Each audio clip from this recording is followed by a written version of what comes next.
मारुती शहाणे आजच्या व्हिडिओमध्ये तुमचं सगळ्यांचं स्वागत करतो. इयत्ता 9वी विषय विज्ञान भाग 2 मधील 15वा टॉपिक आपण स्टडी करत आहोत. टॉपिकचं नाव आहे life processes in living organisms. आपल्या अभ्यासक्रमातील अतिशय महत्त्वाचा हा टॉपिक आहे, कारण बेसिक कन्सेप्ट जे आहेत बायोलॉजी मधील ते आपण या टॉपिकमध्ये पाहत आहोत. आणि सध्या जो आपण पॉइंट आज डिस्कस करणार आहोत तो आहे द ह्यूमन नर्वस सिस्टीम. आज जो पॉइंट आपण डिस्कस करतोय त्याचं नाव आहे द ह्यूमन नर्वस सिस्टीम, म्हणजे मानवी चेतासंस्था. मित्रांनो, आपण यापूर्वीच्या व्हिडिओमध्ये चर्चा केलेली आहे की मानवी शरीरामध्ये समन्वय साधण्यासाठी म्हणजे कोऑर्डिनेशनसाठी दोन प्रकारचे सिस्टीम काम करतात. एक म्हणजे नर्वस सिस्टीम आणि दुसरं केमिकल कंट्रोल. तर त्यापैकी पहिली जी सिस्टीम आहे म्हणजे नर्वस कोऑर्डिनेशन, त्याविषयीची माहिती आपण आज पाहणार आहोत. द ह्यूमन नर्वस सिस्टीम याच्यामध्ये कोणकोणते भाग आहेत किंवा आपण कशा पद्धतीने याचा अभ्यास करणार आहोत. The human nervous system is divided into 3 following parts. Human nervous system जे आहे हे एकूण 3 भागामध्ये विभागलेली आहे. हे 3 भाग आपण लक्षात घेणं खूप महत्वाचं आहे. त्यातला जो पहिला पार्ट आहे तो म्हणजे central nervous system. First part nervous system मधला चेतासंस्थेमधील सेंट्रल नर्वस सिस्टीम, ज्याला मराठीमध्ये मध्यवर्ती चेतासंस्था असं म्हणतात. सेकंड जो आहे तो पेरिफेरल नर्वस सिस्टीम, ज्याला परिघीय चेतासंस्था असं मराठीमध्ये म्हटलं जातं. आणि तिसरा जो भाग आहे तो म्हणजे ऑटोनॉमिक नर्वस सिस्टीम. समन्वय साधण्याच्या दृष्टीने अतिशय महत्वाचं काम करणारा हा तिसरा भाग. म्हणजे मानवी शरीरामध्ये जी काही चेतासंस्था आहे त्याचे एकूण 3 भाग आहेत: central nervous system, peripheral nervous system आणि ऑटोनॉमिक नर्वस सिस्टीम. मित्रांनो, नावानुसार आपल्याला काही अंदाज याच्यावरून करता येईल. सेंट्रल पोझिशन मध्ये शरीराचे जे आहे ती सेंट्रल नर्वस सिस्टीम, पेरिफेरल म्हणजे शरीराच्या बाहेरच्या किंवा कडेला भागामध्ये असणारी peripheral nervous system. Human nervous system आपल्याला लक्षात येण्यासाठी हे बाजूला डायग्राम दिलेली आहे, तुमच्या लक्षात येईल. या डायग्राम मध्ये नेमकं आपण काय बघायचं किंवा काय समजून घ्यायचं पहा. वरच्या बाजूला ब्रेन आणि त्याच्या खाली मध्यभागी इथं म्हणजे ब्लॅक अँड व्हाईट कलर मध्ये जे काढलेले ते स्ट्रक्चर आहेत ते म्हणजे ब्रेन आणि स्पायनल कॉर्ड आहे. ओके, वरच्या बाजूला जो आहे तो ब्रेन आहे आणि खाली जो स्ट्रक्चर दिसतोय तो स्पायनल कॉर्ड आहे. तर हा सेंट्रल नर्वस सिस्टीमचा पार्ट आहे, म्हणजे मेंदू आणि मेरुरज्जू ज्याला मराठीमध्ये आपण म्हणतो तो भाग. आणि हा जो पार्ट आहे तो म्हणजे सेंट्रल नर्वस सिस्टीमचा पार्ट. लक्षात घ्या, सेंट्रल नर्वस सिस्टीम ज्यावेळेला आपण म्हणतो त्याच्यामध्ये या 2 घटकांचा समावेश होतो, तो म्हणजे ब्रेन आणि स्पायनल कॉर्ड. जो दुसरा भाग आता आपण पाहिला, मी लेबलमध्ये सांगितलं होतं, इथं खालच्या बाजूला लिहिलेला आहे, तो म्हणजे पेरिफेरल नर्वस सिस्टीम. हे पेरिफेरल नर्वस सिस्टीम याचा अर्थ ब्रेन पासून आणि या स्पायनल कॉर्ड पासून काही बाजूला शरीराच्या वेगवेगळ्या भागामध्ये नर्व्ह जातात की ज्या या रेड कलरनं दाखवलेल्या शरीरा भागामध्ये जाणाऱ्या त्याला म्हणायचं पेरिफेरल नर्व्स किंवा पेरिफेरल नर्वस सिस्टीम. ठीक आहे, आपण बघूयात वळून एक एक पार्ट. याच्यामधील पहिला पार्ट आपण विचारात घेणार आहे यामधला तो म्हणजे central nervous system. Human nervous system मध्ये असणारे जे 3 भाग आहेत त्यातला पहिला पार्ट म्हणजे सेंट्रल नर्वस सिस्टीम, याचा आपण विचार करूयात. त्याला शॉर्ट मध्ये अगदी संक्षिप्त मध्ये CNS असं म्हटलं जात आहे. The central nervous system consists of the brain and the spinal cord. मी आता सांगितल्याप्रमाणे या CNS चे जे 2 मुख्य भाग आहेत तो म्हणजे ब्रेन अँड स्पायनल कॉर्ड, मेंदू आणि मेरुरज्जू, हे त्याचे 2 भाग आहेत. The organisation of the brain is extremely delicate and highly evolved. मानवी मेंदूच्या बाबतीत जर विचार केला तर हा अतिशय नाजूक अवयव आहे आणि त्याच्यामध्ये विकास मात्र जास्त झालेला आहे. हायली इव्हॉल्व्ड, विकसित आहे. The brain is the main controlling part of the nervous system and it is safely located in the cranial cavity. शरीराचं पूर्ण नियंत्रण करणारा अतिशय महत्वाचा भाग किंवा कंट्रोलिंग युनिट ज्याला म्हणता येईल तो म्हणजे मेंदू आहे. आणि हा मेंदू सुरक्षित राहण्यासाठी तो क्रॅनियल कॅव्हिटी मध्ये संरक्षित केलेला आहे. क्रॅनियल कॅव्हिटी ज्याला आपण डोक्याची कवटी असं म्हणतो, या कवटीमध्ये हा ब्रेन जो आहे तो सुरक्षित आहे. डायग्राम मध्ये आपल्या लक्षात येईल आणि आपल्याला माहिती पण आहे मित्रांनो, या स्कल रिजन मध्ये हा ब्रेन सुरक्षित आहे. The spinal cord is protected by the vertebral column. दुसरा जो पार्ट आहे स्पायनल कॉर्ड, ज्याला मेरुरज्जू असं म्हणतो आपण, हा व्हर्टेब्रल कॉलम मध्ये आहे. आता हे नेमकं समजून घ्या. आता सांगितल्याप्रमाणे ब्रेन जो आहे तो स्कल मध्ये आहे आणि हा जो स्पायनल कॉर्डचा पार्ट आहे हा व्हर्टेब्रल कॉलम, ज्याला आपण पाठीचा कणा असं म्हणतो की नाही, तर पाठीचे जे मणके आहेत ते एकमेकांना जोडून असं पाईप सारखा भाग तयार होतो, त्याच्यामध्ये हा मेरुरज्जू किंवा स्पायनल कॉर्ड हा असतो. In the space between the delicate central nervous system and its bony covering are the protective layers called the meninges or meninges. पहा, आपण ज्यावेळेला नर्वस सिस्टीमचा विचार करतोय, आपण ब्रेन आणि स्पायनल कॉर्ड बद्दल पाहतोय, तर या ब्रेन जो आहे किंवा स्पायनल कॉर्ड जो आहे तो बोनी कव्हरिंगनं प्रोटेक्शन त्याला आहे, म्हणजे हाडांचं आवरण आहे, डोक्याच्या कवटीचं असेल किंवा मणक्यांचं असेल. परंतु प्रत्यक्ष मेंदू आणि वरती कवटीचा जो भाग आहे तो मधला जो गॅप आहे त्याच्यामध्ये मेनिंजेस असतात. मेनिंजेस याचा अर्थ काय, तर मेंदूवरती असणारे आवरण किंवा आच्छादन. ओके, आता इथं तो शब्द नीट लक्षात घ्या. मेनिंजेस याचा अर्थ मेंदूला असणारी आवरण, त्याच्यावरचं कव्हरिंग, प्रोटेक्टिव्ह असं covering. Cavities are present in the various parts of the brain are called ventricles. आपण असं समजतो की कदाचित मेंदू पूर्ण भरीव असेल, पण असं नाहीये. मानवी मेंदू जो आहे त्याच्यामध्ये पोकळ्या आहेत, ज्याला व्हेंट्रिकल्स असं म्हटलं जातं, किंवा मस्तिष्क निलय असं मराठीमधील त्याला शब्द आहे. निलय याचा अर्थ पोकळी.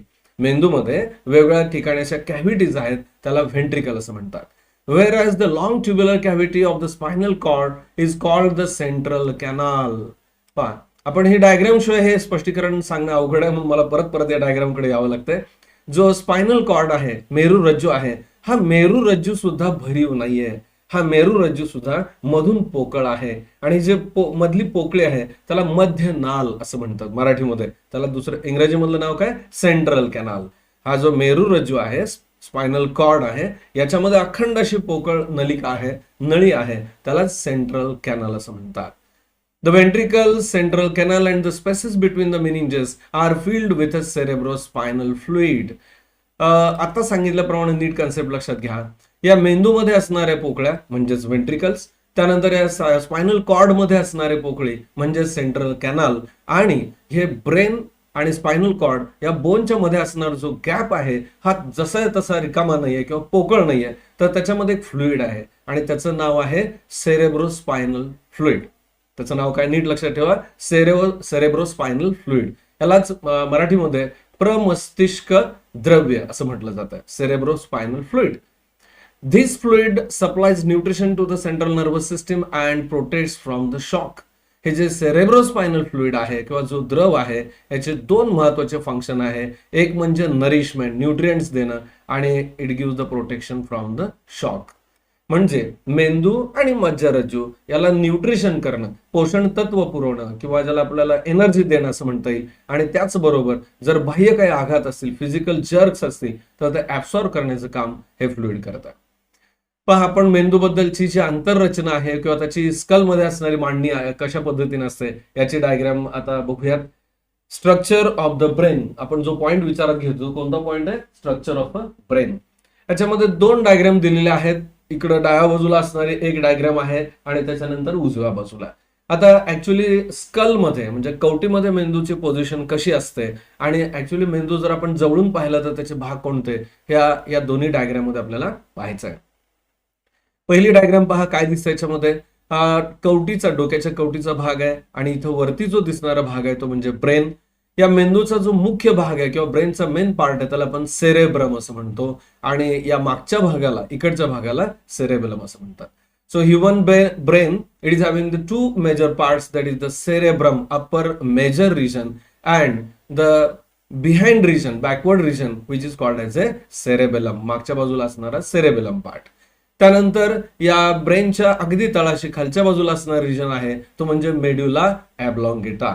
खालच्या बाजूला ब्रेनच्या आपल्याला जो पाहायला मिळतो तो मेड्युला ऑब्लॉंगेटा दोन्ही डायग्राम मध्ये आपल्याला दिसतोय.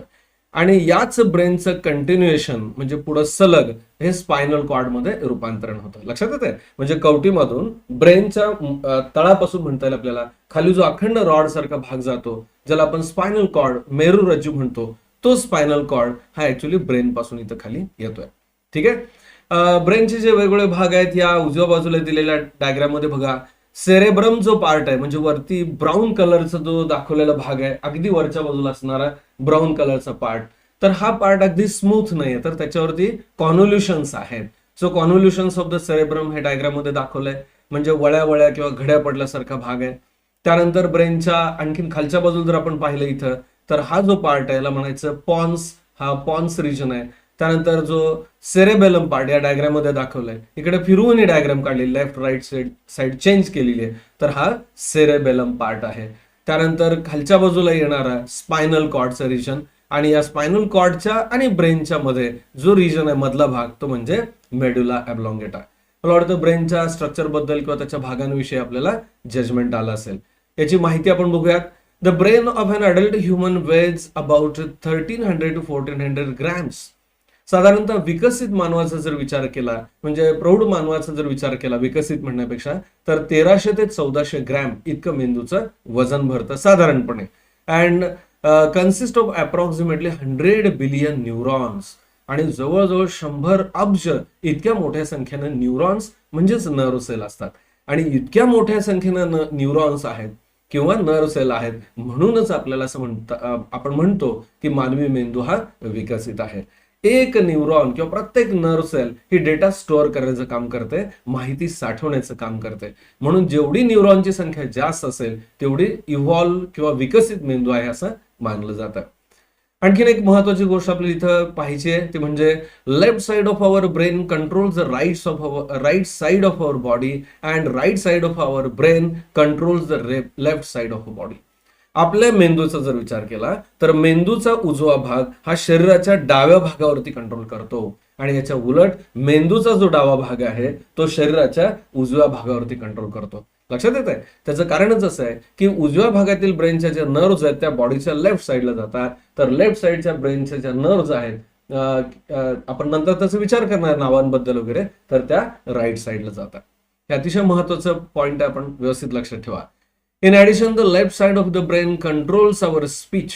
मेंदूचा जरी आपण एक मेंदू आहे, विकसित आहे असं आपण म्हणत असलो तरी सुद्धा त्याचा डावा भाग आणि उजवा भाग हा वेगळा मानला जातो. डाव्या भागाची रचना, उजव्या भागाची रचना जरी सारखी वाटत असली तरी त्याच्या कार्यामध्ये फरक आहे, तो आपण नीट लक्षात घेणार आहे. Left side of a brain controls our speech. डावा मेंदूचा जो भाग आहे आपल्या बोलण्यावरती कंट्रोल ठेवतो. अँड कॉन्व्हर्सेशन म्हणजे संभाषण. आपण बोलत असताना समोरच्याच्या बोलण्याच्या अनुषंगानं प्रतिसाद देतो. हा जो प्रतिसाद दिला जातो समोरच्याच्या बोलण्याच्या अनुषंगानं, त्याला कॉन्व्हर्सेशन म्हणायचं. रायटिंग, लिखाण काम असेल, लॉजिकल थिंकिंग, जो तार्किक विचार केला जातो, तर ही सर्व कामं मेंदूच्या डाव्या भागाची आहेत. Etcetera. Where the right side control the artistic abilities. Right side जी आहे मेंदूची, उजवा जो मेंदूचा भाग आहे हा आर्टिस्टिक कंट्रोल करतो. आर्टिस्टिक म्हणजे कलात्मक. ज्या वेगवेगळ्या प्रकारच्या कला आपल्याला माहिती आहे, चित्रकला असेल, नृत्य असेल, गायन, वादन, या सर्व प्रकारच्या जो कलांचा विकसित आहे किंवा कला डेव्हलपमेंट जी आहे ती मेंदूच्या उजव्या भागाच्या विकासावर अवलंबून असते. आणखीन एक इथं डायग्राम दिलेली आहे, व्यवस्थित आपण समजून घेऊयात. ह्या डायग्राम मध्ये काय दाखवलं पहा, ब्रेनची लेफ्ट साइड आणि राईट साइड. ऍक्च्युली आपण एखाद्या व्यक्तीचं जर डोकं विचारात घेतलं तर वरच्या बाजूने पाहिल्यानंतर ब्रेनचे जे दोन भाग आहेत, लेफ्ट आणि राईट साइड, हे लक्षात येण्यासाठी डायग्राम काढली. पहा, इथं आपल्याला वरून पाहिल्यामुळे नाकाचा भाग इथं वरती दिसतोय आणि इकडं कान दिसतात हे दोन्ही, आणि वरून पाहिल्यामुळे इथं मध्य भाग जो पार्टिशन आहे लेफ्ट आणि राईटच्या साईडचा. Function of the left brain. मेंदूची जी डावी बाजू आहे, ब्रेनची लेफ्ट साइड आहे, त्याचे फंक्शन या बाजूला दिले. काय काय फंक्शन आहेत लेफ्ट साइडचे बघा. Analytical thinking. थिंकिंग याचा अर्थ तुलनात्मक विचार करणे किंवा निर्णय घेण्याची जी क्षमता म्हणतो, तुलना, कंपॅरिझन करणं, यामार्फत होतं. त्यानंतर लॉजिकल थिंकिंग, तार्किक विचार करणं. लँग्वेज, आपला भाषा विकास. त्यानंतर सायन्स अँड मॅथमॅटिक्स, विज्ञान आणि गणित याच्याबद्दलचं जे आपली कुवत किंवा क्षमता असते, हे ब्रेनच्या लेफ्ट साइड कितपत विकसित आहे त्याच्यावरती अवलंबून आहे. त्यानंतर functions of the right brain. Right part जो आहे ब्रेनचा इकडच्या बाजूला, याचे फंक्शन बघा. Holistic thinking. होलिस्टिक थिंकिंग याचा अर्थ सर्वांगीण विकास, म्हणजे अनेक गोष्टीतून विचार करणं, समग्र विचार करणं अशा अर्थानं. त्यानंतर इंट्युशन. इंट्युशन्स म्हणजे स्वयंप्रेरणा किंवा अंतर्गत विचार जे चालतं, एक उच्च आपण म्हणता येईल वैचारिक पातळीच्या म्हणतो या अर्थानं. त्यानंतर क्रिएटिव्हिटी, कलात्मकता जी आहे ती पाहायला मिळते. आर्ट अँड म्युझिक म्हणजे कला आणि संगीत या गोष्टींवरती नियंत्रण हे राईट साईडचं असतं. मला वाटतं ब्रेनचे दोन भाग आणि त्यांचे फंक्शन्स आपल्या पक्के लक्षात आले असतील. त्यानंतर आपण जे ब्रेनचे भाग वेगवेगळे पाहिले त्या एक एक भागाबद्दल आपण आता माहिती पाहणार आहोत. जो पहिला पार्ट आपण ब्रेनचा विचारात घेतोय तो म्हणजे सेरेब्रम पार्ट. आपण ब्रेन मधील जो सेरेब्रम पार्ट आहे त्याविषयी बघूयात. एकदा डायग्राम बघू म्हणजे आपण जे चर्चा करतोय तुमच्या लक्षात येईल. हा जो भाग इथं दिसतोय तो खरं तर सेरेब्रम आहे, किंवा या डायग्राम मधील वरती जो मेन्शन केलेला पार्ट आहे पूर्ण हा ब्रेनचा वरचा भाग किंवा हा पूर्ण ब्राऊन कलरचा जो पार्ट आहे तो म्हणजे सेरेब्रम आहे. याची काय वैशिष्ट्य आहेत बघा.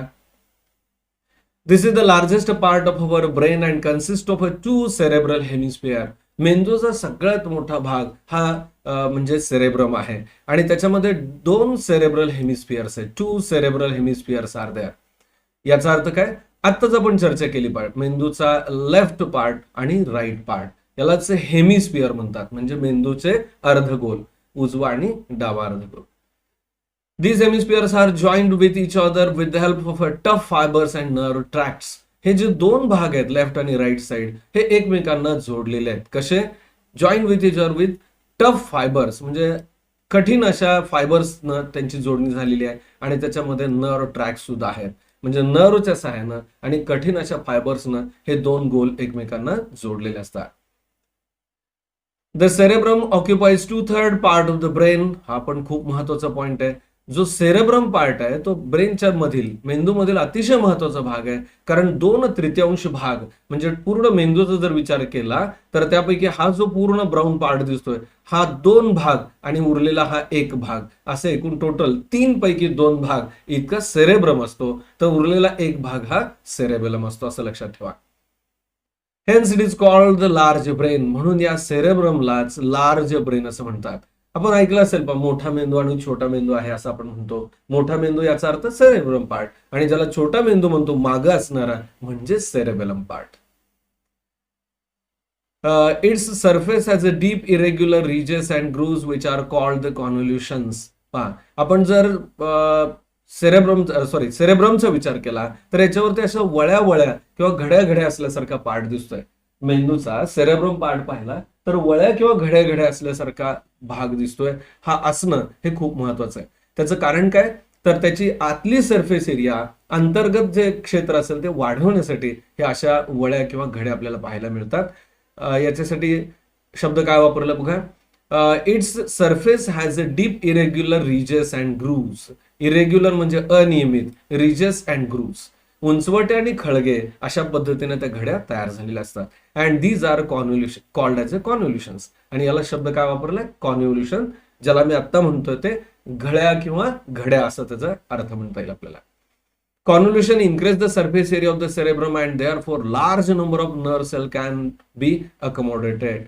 या कॉन्व्होल्युशनचं तयार होण्याच्या मागचं कारण काय, तर या ज्या वळ्या किंवा घड्या आहेत ह्या असण्याचं कारण असं, अंतर्गत जो मेंदूचं जे क्षेत्र आहे ते वाढवलं जातं. साहजिकच आतमध्ये असणाऱ्या न्यूरॉनची संख्या वाढते, म्हणजेच मेंदूची कॅपॅसिटी ही वाढते. मला वाटतं सेरेब्रम पार्ट आपल्याला नक्की लक्षात आला असेल. आपण त्यानंतर नेक्स्ट पार्ट बघूया, तो म्हणजे सेरेबेलम. मी दरवेळेला प्रत्येक व्हिडिओमध्ये सांगतो बा, बायोलॉजीमधील कन्सेप्ट लक्षात ठेवायचे असतील तर ज्या वेळेला आपण टर्म उच्चारतो त्यावेळेला त्या टर्मला एखादी इमेज द्या. इमेज द्या म्हणजे काय करायचं, तर आकृती डोळ्यासमोर आली पाहिजे. आपण ज्या वेळेला सेरेब्रम असं म्हणतोय पटकन आपल्याला हा ब्राऊन पार्ट ब्रेनचा त्याला सेरेब्रम म्हणतो हे आठवलं पाहिजे, ही डायग्राम डोळ्यासमोर आली पाहिजे. आणि ज्या वेळेला आपण सेरेबेलम असं म्हणतोय ते सेरेबेलम म्हणल्याबरोबर हा जो मागचा पार्ट आहे ब्लॅकिश कलरचा दिसणारा किंवा या डायग्राम मध्ये इकडे मागं काढलेला आहे ज्याला छोटा मेंदू आपण म्हणतो, ही डायग्राम आपल्या डोळ्यासमोर आली पाहिजे. सेरेबेलम बद्दल माहिती बघूयात. This is the smaller part of the brain and situated below the cerebrum at the back of the cranial cavity. हा जो सेरेबेलम पार्ट आहे हा तुलनेनं मेंदूच्या मागच्या बाजूला आणि खालच्या बाजूला असतो. काय सांगितलं, back of a cranial cavity, म्हणजे आपली डोक्याची जी कवटी आहे या कवटीच्या मागच्या आणि खालच्या बाजूला असतो. Its surface shows the shallow grooves and instead of a deep convolution. जर तुलनात्मक दृष्ट्या विचार केला म्हणजे सेरेब्रम पार्ट आणि सेरेबेलमचा, तर आपण सेरेब्रम मध्ये डीप म्हणजे असं खोल घड्या किंवा वळ्या आपल्याला पाहायला मिळतात, घड्या पडलेल्या आहेत असं पाहायला मिळतं. परंतु सेरेबेलमचा जर विचार केला तर एवढे मोठे कॉन्व्होल्युशन आपल्याला इथं पाहायला मिळत नाहीत, तर छोटेसे खड्डे किंवा उंचवटे असल्यासारखे भाग आपल्याला पाहायला मिळतो. तर ही झाली माहिती सेरेबेलमची. त्यानंतर आपण नेक्स्ट पार्ट ब्रेन मधील बघूया, तो म्हणजे मेडुला ऑब्लॉंगेटा. ब्रेन मधील नेक्स्ट पार्ट मेड्युला ऑब्लॉंगेटा. लेबल बघा, डायग्राम मध्ये बघितल्यानंतर आपल्या लक्षात येईल इथं असणारा जो पार्ट आहे ब्रेनचा तो मेड्युला ऑब्लॉंगेटा, म्हणजे मेंदूचा पार्ट आणि खाली असणारा मज्जारज्जू त्याला मध्ये जोडणारा जो भाग आहे त्यालाच आपण मेड्युला ऑब्लॉंगेटा असं म्हणतो. This is the hindmost part of a brain. Hindmost part, hindmost याचा अर्थ मागील भाग, मेंदूच्या मागील. मागील या अर्थाने की सेरेब्रम संपल्यानंतर, सेरेबेलम संपल्यानंतर सुरू होणारा. There are two triangular swollen structures called the pyramids on the upper side of medulla oblongata. आपल्या डायग्राम मध्ये तेवढे डिटेल्स दाखवलेले नाहीयेत, कारण आपण मर्यादित लेवलला अभ्यास करतोय. पण जसं आपण हायर स्टँडर्डला जाऊ त्यावेळेला आपलं असं लक्षात येईल की या मेड्युला ऑब्लॉंगेटा रिजन जो आहे याच्या वरच्या बाजूला काही त्रिकोणाकृती उंचवटे असतात किंवा ट्रायंग्युलर असे पार्ट्स आपल्याला दिसतात. The medulla oblongata continues downwards as a spinal cord. ही पण खूप महत्वाची टर्म आहे किंवा वाक्य आहे, आपण पक्क लक्षात ठेवायचं आहे. काय लक्षात ठेवणार तुम्ही, तर ब्रेन मधील जे आता आपण 3 पार्ट पाहिले, कुठले कुठले पार्ट पाहिले, सेरेब्रम, सेरेबेलम आणि मेड्युला ऑब्लॉंगेटा. तर हा जो मेड्युला ऑब्लॉंगेटा आहे हा ब्रेनचं पुढे कंटिन्युएशन स्पायनल कॉर्ड मध्ये करतो. डायग्राम जर पाहिले तर तुमच्या पक्क लक्षात येईल. मगाशी सांगितल्याप्रमाणे परत तेच काम करा. मेड्युला ऑब्लॉंगेटा म्हणाले बरोबर आपल्याला ब्रेनचा लोअर मोस्ट जो पार्ट आहे, अगदी खालचा पार्ट, जिथून पुढे स्पायनल कॉर्ड सुरू होतो, पहा इथं जो दिसतो ना स्पायनल कॉर्ड, त्याच्या आधीचा रिजन म्हणजे इथं मेड्युला ऑब्लॉंगेटा आहे. त्यानंतर आपण नेक्स्ट पॉइंट कडे जाऊयात. आपल्याला प्रश्न विचारला, think about it, an injury to the medulla oblongata can lead to the death. Why? आपल्याला एक प्रश्न विचारलाय, जर समजा काही कारणानं मेंदूला इजा झाली, विशेषतः मेड्युला ऑब्लॉंगेटा पार्टला जर इजा झाली तर त्याचा परिणाम मृत्यूमध्ये होऊ शकतो. म्हणजे इतकं घातक आहे की त्यामुळे मृत्यू येऊ शकतो. असं काय होतं, तर मेड्युला ऑब्लॉंगेटा पार्ट हा अतिशय महत्वाचा आहे, कारण त्याचं जे कार्य आहे किंवा फंक्शन आहे आपण खरं तर पुढच्या पॉईंटमध्ये बघणार आहे, पण मी आता सांगतो तुम्हाला की आपली रेस्पिरेटरी सिस्टीम किंवा हार्टबीट कंट्रोल करण्याचं अतिशय महत्वाचं काम किंवा काही महत्वाचे इम्पॉर्टंट फंक्शन हा मेड्युला ऑब्लॉंगेटा करत असतो. जर मेड्युला ऑब्लॉंगेटा पार्ट डॅमेज झाला तर ब्रीदिंग ऍक्टिव्हिटी थांबते, हार्टबीट जे आहेत त्या थांबतात आणि साहजिकच मृत्यू होतो. मला वाटतं हे कारण तुमच्या लक्षात आलं असेल. त्यानंतर या आपण जो सीएनएस चा पार्ट बघतो, सेंट्रल नर्वस सिस्टीमचा पार्ट, त्यामधला जो दुसरा भाग आहे तो म्हणजे स्पायनल कॉर्ड. मित्रांनो नीट लक्षात घ्या, आपण अभ्यास करताना सिस्टमॅटिकली जर समजून घेतलं हे लक्षात ठेवायला फार सोपं जाईल. आपण सध्या ह्युमन नर्वस सिस्टीम मधील सेंट्रल नर्वस सिस्टीम सीएनएस चा पार्ट बघतोय. सीएनएस मध्ये ब्रेन आणि स्पायनल कॉर्ड 2 भाग आहेत. आता आपण ब्रेन बद्दलची डिस्कशन केलं, माहिती घेतली, त्याचे भाग पाहिले, आणि दुसरा पार्ट म्हणजे स्पायनल कॉर्ड, त्याबद्दल आपण आता माहिती बघणार आहोत. स्पायनल कॉर्ड बद्दल काय सांगता येईल बघा. ही डायग्राम जर तुम्ही नीट समजून घेतली, इथं समोर दिसणारी, तर तुम्हाला परफेक्ट लक्षात येईल. हा ब्रेनचा पार्ट वरती जो दिसतो ना, हा अगदी वरच्या बाजूला असणारा ब्रेनचा पार्ट आहे, आणि त्याच्यानंतर खाली येणारा जो रिजन दिसतो रेड कलरनं दाखवलेला तो म्हणजे स्पायनल कॉर्ड आहे. ठीक आहे, हा वरती असणारा ब्रेनचा रिजन, आणि इथं जो रेड कलरनं खाली कंटिन्यू केलेला भाग दिसतोय तो म्हणजे स्पायनल कॉर्ड. मग हे काय आहे बाजूला काढलेलं, तर हे स्ट्रक्चर म्हणजे व्हर्टेब्रल कॉलम, ज्याला बॅकबोन म्हणतो आपण. पाठीचा जो कणा आहे तो पाठीचा कणा पोकळ आहे, कारण व्हर्टेब्रे एकमेकांच्या वरती असे रिंग सारखे आहेत, आणि एकावर एक अशी व्हर्टेब्रांची रिंग आहे, आणि त्याच्या मधून हा सलग पास होणारा स्पायनल कॉर्ड आहे. ठीक आहे, आपण स्पष्टीकरण बघू काय दिलंय. The spinal cord is the part of the central nervous system and it is held within the vertebral column. आता मी सांगितलं की स्पायनल कॉर्ड जो आहे तो अतिशय महत्वाचा भाग आहे, आणि त्याची पोझिशन काय, सेंट्रल नर्वस सिस्टीमचा महत्वाचा भाग आहे, आणि तो व्हर्टेब्रल कॉलमच्या मध्ये आहे. म्हणजे पाठीचा जो कणा आहे त्या पाठीच्या कण्यामध्ये जी पोकळ जागा असते त्याच्यामध्ये हा स्पायनल कॉर्ड आहे. It is slightly thick but gradually tapers toward the end. त्याची जी रचना आहे ही वैशिष्ट्यपूर्ण आहे. काय रचना आहे किंवा काय वैशिष्ट्य आहे, जर आपण नीट स्पायनल कॉर्डचं निरीक्षण केलं तर असं आपल्या लक्षात येईल की ज्या वेळेला हा स्पायनल कॉर्ड सुरू होतोय त्यावेळेला तो थिक आहे, म्हणजे ब्रॉड आहे, जाड आहे जास्त, परंतु जसं जसं आपण खाली जाऊ तसे त्याची जाडी जी आहे ती कमी होते. म्हणून त्यांनी शब्द वापरला आपण tapers toward the end. Tapers म्हणजे लहान होणे, निमुळता होणे. टुवर्ड द एंड, या स्पायनल कॉर्डची सुरुवात इथं आहे आणि शेवट जो आहे तो खाली आहे. सुरुवातीला जाड आहे पण शेवटी म्हणजे खाली जसं जाऊ तसा तो निमुळता होत गेलेला आहे. There is a thread like fibre structure at it's end. आपण जर एंडचा विचार केला तर इथं फायबर लाईक स्ट्रक्चर, भरपूर अशा नर्व्ह त्याच्यापासून निघालेल्या आपल्याला दिसतात. It is called as a phylum terminal. आणि हा जो लास्ट पार्ट असतो स्पायनल कॉर्डचा, की जिथून भरपूर नर्व्स बाहेर पडलेले दिसतात, हा जो स्ट्रक्चर आहे याला म्हणायचं फायनल टर्मिनल. आता सांगितलेला भाग तुमच्या पक्का लक्षात आला असेल. पहा आता इथं ही जी डायग्राम दिलेली आहे, इथं ब्रेन, त्याच्या खालच्या बाजूला स्पायनल कॉर्ड आहे. परंतु हा स्पायनल कॉर्ड व्यवस्थित समजण्यासाठी याच्या बाजूला आणखीन दुसरे एक दोन डायग्राम दिले. तर त्या दोन डायग्राम काय आहेत हे आता समजून घेऊया. पहा इकडच्या बाजूला काय दाखवलंय. मी आता सांगितल्याप्रमाणे एकावरती एक असे मणके किंवा पाठीचे जे व्हर्टेब्रा आहेत एकावरती एक अरेंज झालेले आहेत आणि व्हर्टेब्रल कॉलम तयार झालाय. त्यातलाच एक हा व्हर्टेब्रा आहे. इथं जे दिसतंय ते स्ट्रक्चर काय, हा व्हर्टेब्रा आहे. या व्हर्टेब्राचा हा बॉडी पार्ट आहे आणि इथं मध्यभागी जी पोकळी असते या पोकळीमधून हा स्पायनल कॉर्ड जातो. लक्षात येते. म्हणजे इथं जे गोल गोल स्ट्रक्चर दिसत आहे तुम्हाला, तो म्हणजे हा व्हर्टेब्राचा बॉडी पार्ट आहे. आणि इथं बाजूला मध्ये जी रिंग आहे तिथं हा स्पायनल कॉर्ड रिजन आहे. आणि इतर जे उरलेले पोर्शन आहेत तिकडचे पुढचे ते आपल्याला इकडं काढलेले दिसत आहेत. ठीक आहे. म्हणजे इथला मधला जो निळ्या रंगाचा जो पार्ट आहे तो ऍक्च्युली स्पायनल कॉर्ड आहे. पोकळीमधून आल्यामुळं हा अखंड जातोय. हा व्हर्टेब्राचा कडेचा कव्हरिंगचा भाग आहे, त्यामुळे हा स्पायनल कॉर्ड इथं दाखवलं पाहिजे.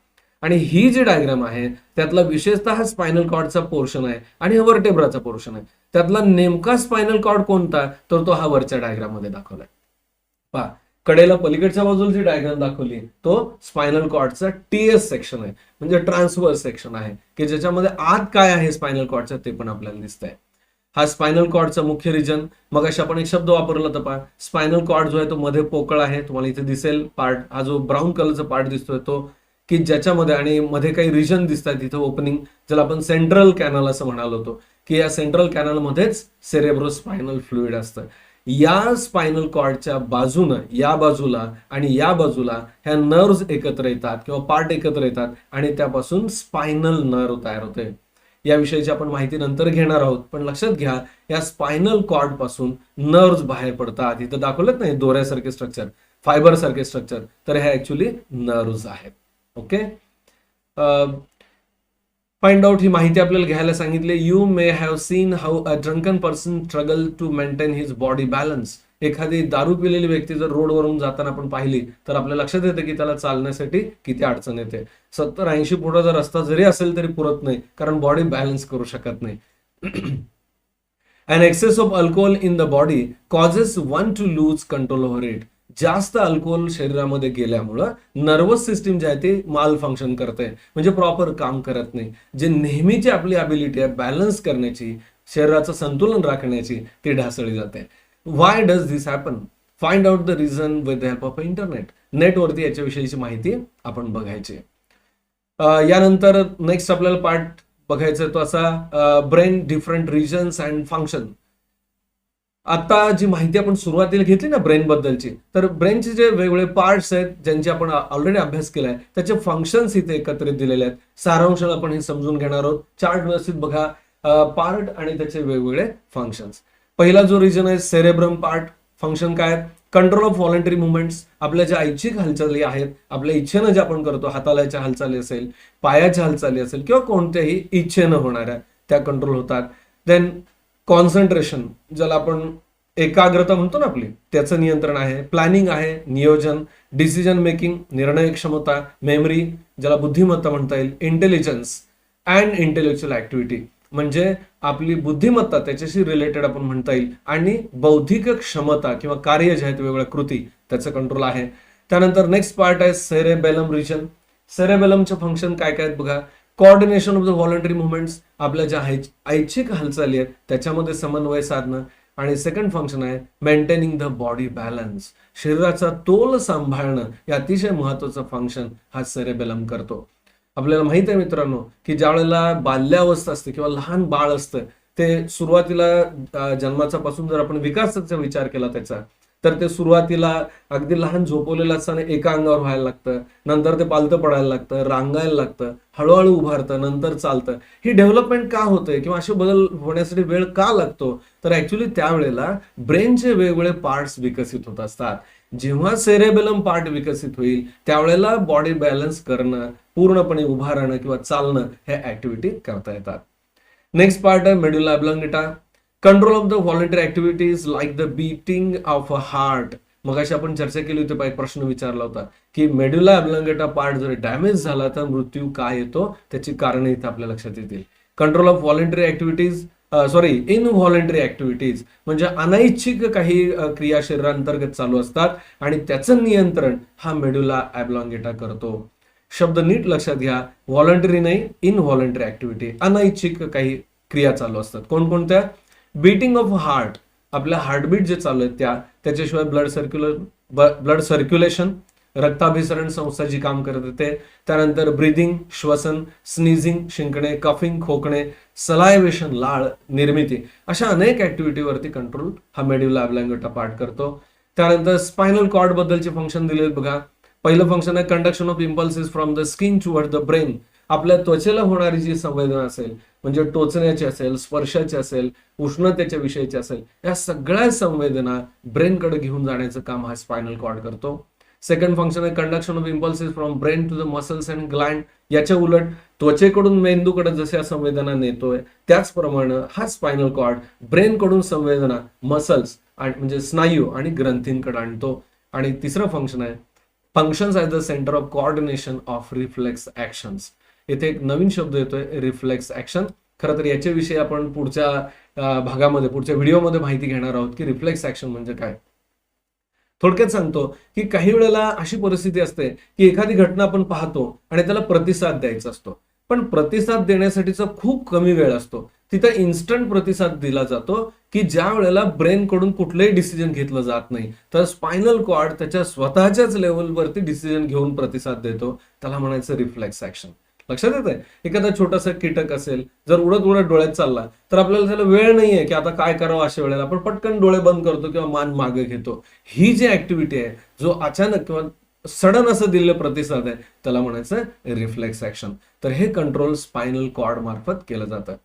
मला वाटतं आजच्या भागामध्ये जी आपण माहिती पाहिली ती तुम्हाला नक्की समजली असेल. आज आपण फक्त सेंट्रल नर्वस सिस्टीम बद्दल बोललो. यामध्ये ब्रेन, त्याचे वेगवेगळे पार्ट्स आणि त्यानंतर स्पायनल कॉर्ड याविषयी आपण माहिती घेतली, त्याचे भाग, पोझिशन आणि फंक्शन विषयी. आणि शेवटी आपण टॅब्युलर फॉर्म मध्ये माहिती पाहिली की ब्रेनचे जे वेगवेगळे भाग आहेत आणि त्याचे फंक्शन कोणते. मला वाटतं आजचा व्हिडिओ तुम्हाला नक्की आवडला असेल. व्हिडिओ आवडला असेल तर लाईक करा, आपल्या मित्रांना भरपूर शेअर करा. जर चॅनलवर नवीन असाल तर जरूर सबस्क्राईब करा आणि सगळ्यात महत्त्वाचं बेल आयकॉन प्रेस करा की जेणेकरून मी ज्यावेळेला नवीन व्हिडिओ अपलोड करतो त्यावेळेला तुम्हाला त्याचं नोटिफिकेशन मिळेल. ठीक आहे, उर्वरित जो या टॉपिक मधील भाग आहे तो आपण पुढील व्हिडिओमध्ये पाहूयात.